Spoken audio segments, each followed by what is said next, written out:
আসসালামু আলাইকুম রহমতুল্লাহি ওবরকাতুহু। সম্মানিত দর্শক, 2024 সনের যে 16 ডিসেম্বর, সেই 16 ডিসেম্বরে আমাদের যে রাষ্ট্রীয় কুচকাওয়াজ, সামরিক বাহিনীর মহড়া, এটি হয়। এবার বেশ ঘটা করে এই 16 ডিসেম্বরে যে কুচকাওয়াজ, এটি হওয়ার কথা ছিল, কিন্তু শেষ পর্যন্ত সেটি বাতিল করা হয়েছে। আমরা যারা স্বাধীনতার পর বড় হয়েছি, জন্মের পর থেকে আমরা দেখে আসছি যে প্রতি বছর 16 ডিসেম্বর তারিখে সেনাবাহিনীর কুচকাওয়াজ হয়, অন্যান্য বাহিনীরও হয়। অভ্যন্তরীণ এবং জাতীয় প্যারেড গ্রাউন্ডে যেদিন থেকে এটি শুরু হয়েছে, আর যেদিন থেকে টেলিভিশনে এই কুচকাওয়াজ প্রদর্শন শুরু হয়েছে, আমরা সেই শৈশব থেকে টেলিভিশনে সেই দৃশ্য ঘন্টার পর ঘন্টা বসে দেখতে অভ্যস্ত। এবং তখন থেকে আমাদের মনে কতগুলো স্বপ্ন।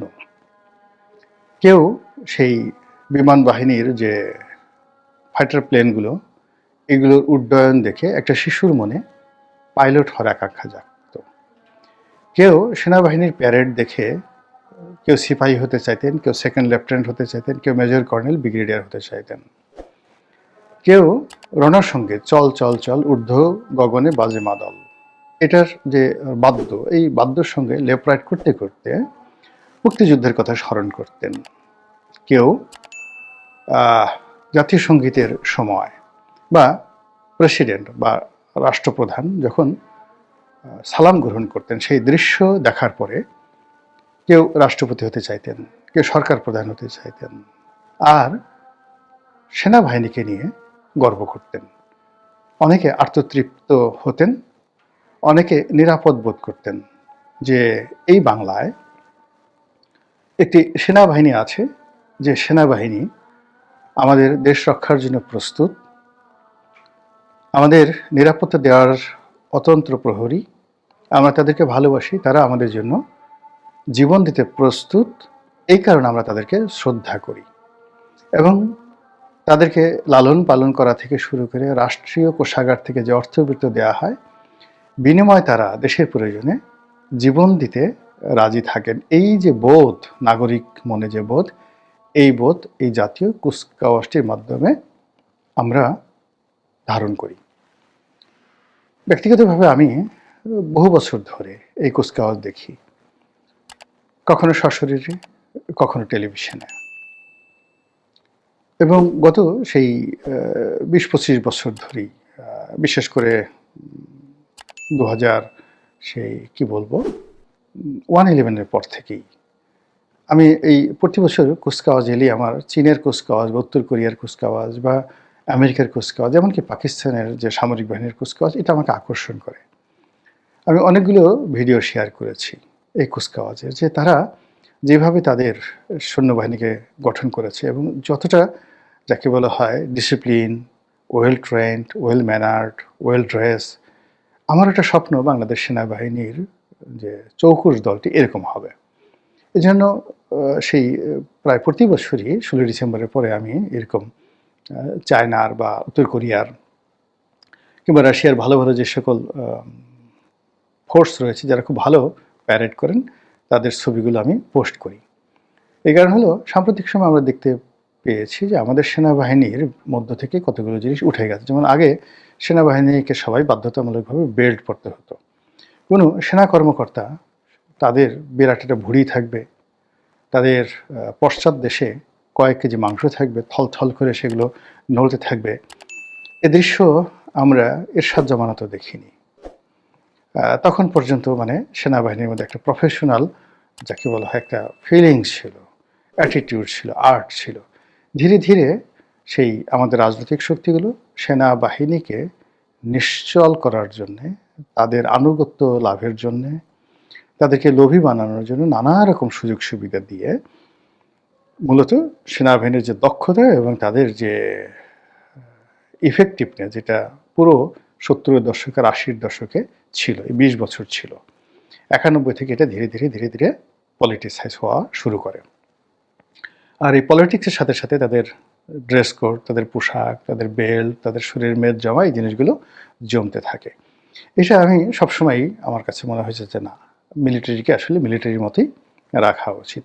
তো এনিওয়ে, তারপরেও দেখা গেল যে আমার চাহিদার সঙ্গে কুচকাওয়াজটা সুন্দর হচ্ছিল না, কিন্তু তারপর আমি দেখতাম। কিন্তু এই গত ২ বছরে কি হলো? গত ২ বছরে এইটা একেবারে হলো না। এর ফলে কি হলো?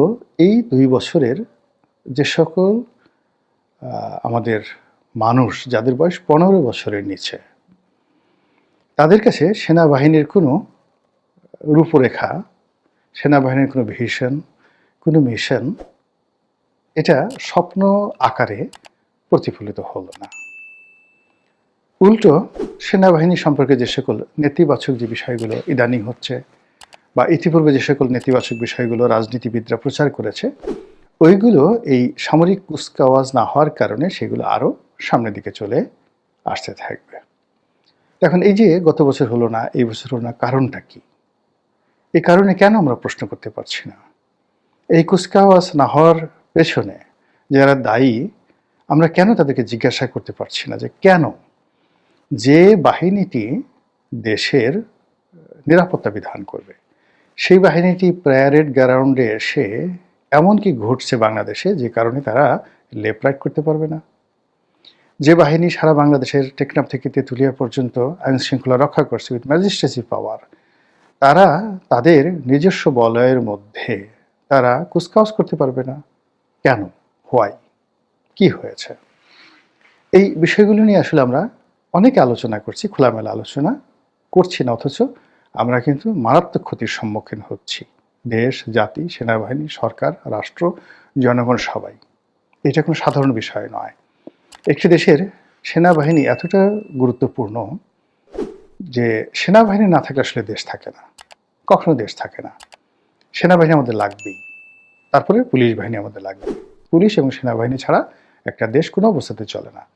তো সেই সেনাবাহিনীর এত বড় একটা গুরুত্বপূর্ণ অনুষ্ঠান হচ্ছে না, এবং এটাকে অনুকরণ করে সারা বাংলাদেশের যে জেলা, উপজেলা, ইউনিয়ন, স্কুল, কলেজগুলোতে যে অনুষ্ঠানগুলো হতো সেগুলো এবার হচ্ছে না। তবু আমরা কেন প্রশ্ন করছি না? আমাদের পত্রপত্রিকাগুলো কেন ব্যানার, হেডলাইনে সরকারকে প্রশ্ন করছে না? কেন রাষ্ট্রের পক্ষ থেকে যে সকল ভয়েস রয়েছে, ভোকাল রয়েছে, তারা প্রশ্ন করছেন? অন্তর্নিহিত কারণটা কি? কেউ করছে না। আমাদের প্রথম আলো, আমাদের ডেইলি স্টার, তারা এত কিছু নিয়ে তারা লম্ফজম্প করেন, এত নীতি নৈতিকতা শেখান, এত সাহস, এত শক্তি, কিন্তু এই একটা স্পর্শকাতর বিষয় কেন তারা জনমত গঠন করতে পারেন না? কেন এই সিদ্ধান্ত নিয়ে তারা একটা জরিপ করতে পারেন না? তারা ডক্টর মোহাম্মদ ইউনূসের ৭০% জনপ্রিয়তা বের করে ফেলেন, শেখ হাসিনার জনপ্রিয়তা কতটুকু আছে, খালেদা জিয়ার কতটুকু আছে, তারেক রহমান সাহেবকে প্রধানমন্ত্রী হতে পারবেন না, এই বিষয়গুলি নিয়ে জনমত করেন, তৈরি করেন ঘুড়ু লাগানোর জন্য। কিন্তু এই দেশমাতৃকার স্বাধীনতার সার্বভৌমত্ব রক্ষা করার জন্য যে এরকম একটা জরিপ দরকার, যে এই বছর ২০২৫ সনের যে কুচকাওয়াজ হবে না, এই বিষয়ে আপনার মতামত কি? কে দায়ী? কি মনে করেন আপনি? এই ধরনের একটা জরিপ হতে পারতো না? হচ্ছে না। আমরা সামাজিক মাধ্যমে নানা রকমের নানা কথাবার্তা বলি, কেউ কিন্তু এই কথাগুলো বলছে না। ফলে সেই বোধ থেকে আসলে বলা। যেহেতু আমাদের রাষ্ট্রপতি জনাব শাহাবুদ্দিন চুপ্পু এদেশের সেনাবাহিনীর এবং রাষ্ট্রের সর্বাধিনায়ক, রাষ্ট্রপ্রধান, এবং এই যে প্যারেডটি হয় এটিকে তাকে কেন্দ্র করে, তো তিনি সে অনুষ্ঠানে থাকবেন, স্যালুট গ্রহণ করবেন, এটাই রেওয়াজ। এবং এটা নিশ্ছিদ্রভাবে এই নিরাপত্তা দেবে সেনাপ্রধান থেকে শুরু করে সেনা কর্তৃপক্ষ। গত ২ বছর ধরে এই জিনিসটা গত বছর হয়নি, এবছর হবে না। রাষ্ট্রপতির বক্তব্য কি? তারপর সেনাপ্রধানের বক্তব্য কি? আগামী দিনগুলোতে এগুলো নিয়ে যখন প্রশ্ন উঠবে, এই দুজন লোক কি বলবেন? আমরা যে সকল কথাবার্তা শুনছি আড়ালে আবডালে, সেগুলো তো আসলে বলার নয়, লিখারও নয়। কিন্তু যখন এগুলো নিয়ে প্রশ্ন আসবে, তখন তো এই দুজন গুরুত্বপূর্ণ ব্যক্তি, রাষ্ট্রপতি এবং সেনাপ্রধান, তাদেরকে জবাবদিহি করতেই হবে। তো সেক্ষেত্রে আমি মনে করি যে তারা দুজন যদি জাতির সামনে তাদের এই সময়টিতে কুচকাওয়াজ না হওয়ার কারণটা কি একটু ব্যাখ্যা করতেন, আর এগুলোর ফলে তাদের কী উপকার হলো, আর যদি কুচকাওয়াজ হতো তাহলে দেশ, জাতির এবং সেনাবাহিনীর কী ক্ষয়ক্ষতি হতো, রাষ্ট্রপতির এমন কি সমস্যা হতো, এই বিষয়গুলো বললে একটু বাঙালি হিসেবে আমরা যে যার অবস্থান থেকে দুটো পয়সা হলেও তো রাষ্ট্রকে দেই, আমরা একটু হলেও শান্তি পাই। মহান আল্লাহ আমাদের সবাইকে হেদায়েত দান করুন এবং হেফাজত করুন। আসসালামু আলাইকুম ওয়া রাহমাতুল্লাহি ওয়া বারাকাতুহু।